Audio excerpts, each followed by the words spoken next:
So I'm in my car right now, and I'm in the parking lot of my apartment waiting outside because Katie, my girlfriend, is having therapy, online therapy in our apartment, and I didn't want to disturb. But then I got to thinking about therapy in general. And on this channel, if you're new, welcome to my channel where we talk about mental health unapologetically and openly in order to inspire people like you that you are enough. But in this video, I wanted to talk about therapy quickly because I don't know about y'all, but for me, I can't find a therapist. My therapist closed down her practice 3 months ago, and ever since then, when I've been looking for a therapist, there's been a long waiting list of therapists. As we all may know, or maybe we don't know, that there is a huge demand for therapy, but there's a little supply of therapy.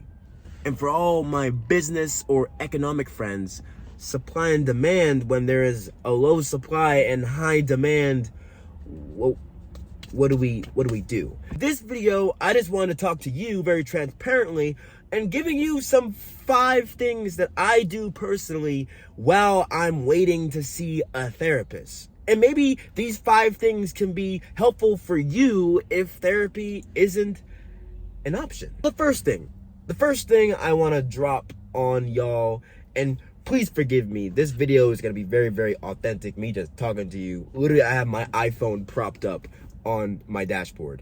But the first thing I want to give to you, if therapy is not an option for you for whatever reason, whether it's the low supply or you can't personally afford it, well, the first thing I'd like to invite you to realize is this huge truth. No matter if it's therapy, no matter if you're taking medication, there's going to be some level of work that you'll have to do personally. Because I never forget that this one therapist that I had told me something that I would never forget. She said, "Wes, therapy won't work unless you do." And that's such a fact. Like, therapy won't work unless you do. You can still go to like 10,000 therapy sessions, but outside of therapy, which tends to be only 45 minutes to 60 minutes long. I should make an entire video on like what my therapy experience is like. That's a whole different video. But outside of that, you're still gonna have to do some work.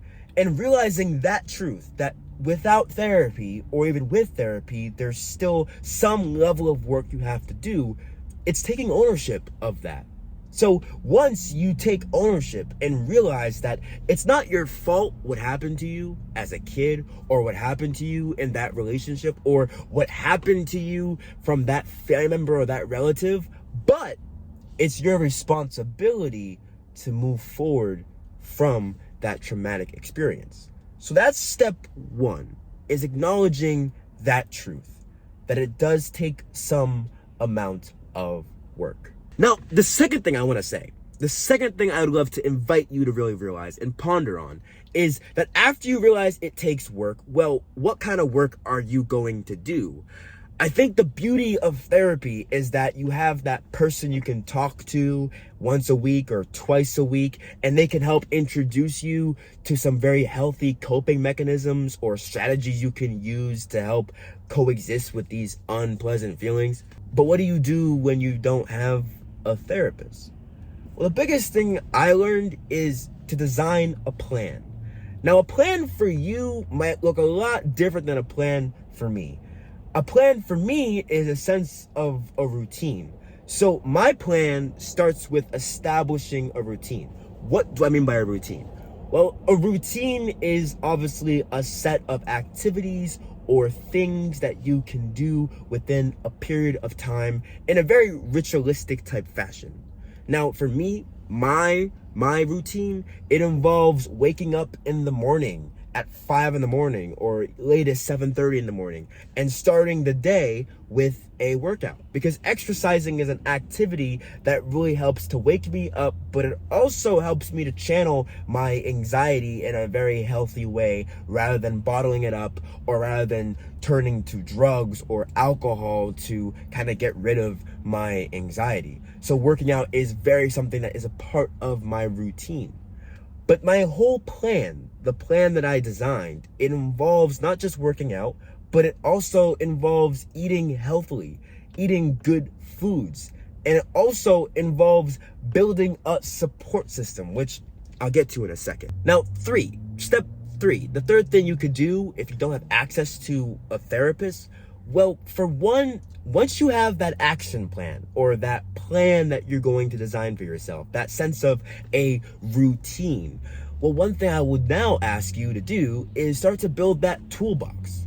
Now, I always get the question of, Wes, what the hell do you mean by a toolbox? Like, go to Home Depot, go to Ace Hardware? No, I ain't talking about that. I'm not talking about that kind of toolbox. I'm talking about a very metaphorical and figurative toolbox.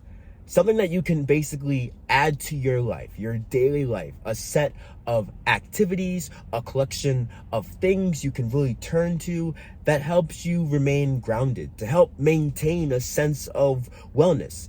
And all of us have the capacity of getting a toolbox. And for me, my toolbox, I love to exercise, like I told you. I love to watch Netflix whenever I'm feeling very anxious or I need a distraction. I love to meditate, love to pray. I'm very spiritual, and spirituality and mindfulness, there's a lot of intersection. And then I also, when I did have a therapist, going to a therapist was a big part of my toolbox. But now that I don't have a therapist or access to a therapist, then I do the fourth thing that I'm gonna talk about. The fourth thing I wanna share with you to do if you don't have access to therapy is really trying to build that support system. And if there's anything on this list, it's probably the most important thing for me.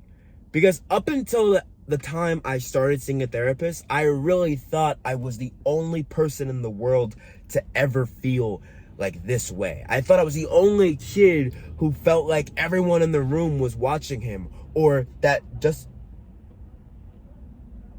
Sorry, these two guys literally just got off of a motorcycle and they had a foot race right in front of my car. Back to the program. I literally thought that I was the only kid in the world that felt like everyone in the room was watching him, or that just because he made one mistake, he was gonna fail the entire test. And the more I realized that there are other people in the world who feels this way, in fact, anxiety is one of the most common mental health challenges in the United States. For reference, 42 million people have anxiety. After I realized there are other people who have anxiety, maybe there are other people I can talk to. So, for instance, I don't necessarily talk to people who have anxiety, only other people who have anxiety. However, what I do is... Grow up, Wes. Grow up. Back to the program. What I do realize is that I turn to people to be more vulnerable and authentic, to build that support system around me. Now, one thing I really do want to add to this point of building that support system is it could be hard to turn to a friend or even to a relative to have these kind of mental health conversations, because talking about mental health can be challenging to talk to a relative or to a friend. Because when you think about therapy, right? A therapist, they're a complete stranger that has no context to who you are as a person. And when you talk to them, it's like you're talking to a stranger. And now that could be scary, but that could be actually very rewarding, because they won't judge you. They won't think negatively about you. They really have a clean perception of who you are. But on the flip side, when you want to talk to a brother or to a best friend or to a parent about your anxiety and make them a part of your support system, they know you. They know you. Like they know you like maybe more than you know yourself. And that could be very intimidating. I've been there myself. But then a secret that I use all the time, and I wanna bring you closer. I wanna bring you closer. Come close. Not that close. Okay. One thing I want to tell you is that when you have these conversations, you can start this conversation with a friend by saying, look, I don't want you to fix me. I just want you to listen to me.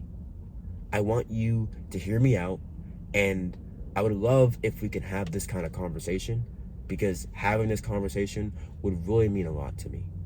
Saying something like that breaks down that wall. Promise you. Try it. Try it out. Try it out with a friend of yours who you really think you can trust. But the more you kind of have these conversations with these people around you, the more you start to build that team, that support system that's going to be around you, that can really hold you and lift you up when you're low. For me, my two best friends, Cole and Jake, as well as Katie, my girlfriend, they're a big part of my support system. And I have other family members who I talk to, like my sibling, my two older siblings, Mikey and Shannon, or my parents. And I literally tell them the same thing. I'm not trying to have you fix me. I just want to feel heard. And you know what happens? The most beautiful thing happens. When you talk about your mental health challenges, when you're vulnerable in this kind of way, it inspires other people to do the same.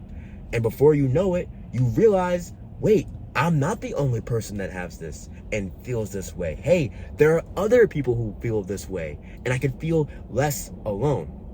Now that is the fourth thing. I know that was a long-winded answer to what I was trying to say, but then the last thing I want to say, the fifth thing I would like to recommend to you, if you are struggling with your mental health and you don't have access to a therapist, is to lastly incorporate all of this.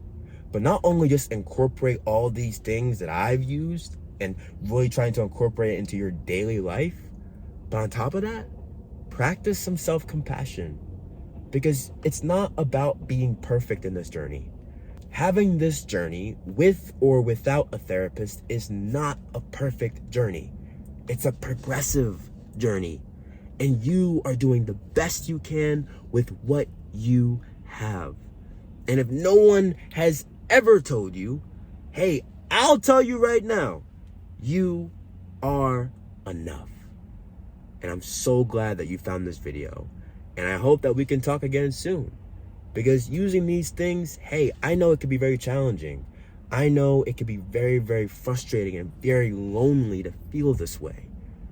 But when you acknowledge the fact that you have the power to take responsibility for what happens next in your life, or when you really start to build that plan for your life, or when you really start to build a toolbox, really start to think about activities you can do that helps you feel better about who you are, or when you really start to surround yourself with people that can really help you bring out that best version of yourself, or when you incorporate all these things together and practice a sense of self-compassion, well, every little step, one day at a time, it leads to long-term progress. And like I said, this ain't about being perfect. It's just about making progress, no matter how big or how small. So, thank you for watching this video. Thank you so much. This has been wonderful talking to you in my car. Hopefully Katie's done with her therapist. She is blessed to have a therapist. But for those who don't, I feel for you. I'm in the same seat as you are right now. But the things that we can do to really work on ourselves and incorporate our toolboxes into our daily lives, well, we're going to end up in a better place than where we are right now. So thank you for listening again. And before I go, I love to end every video by saying, you are enough. See you tomorrow.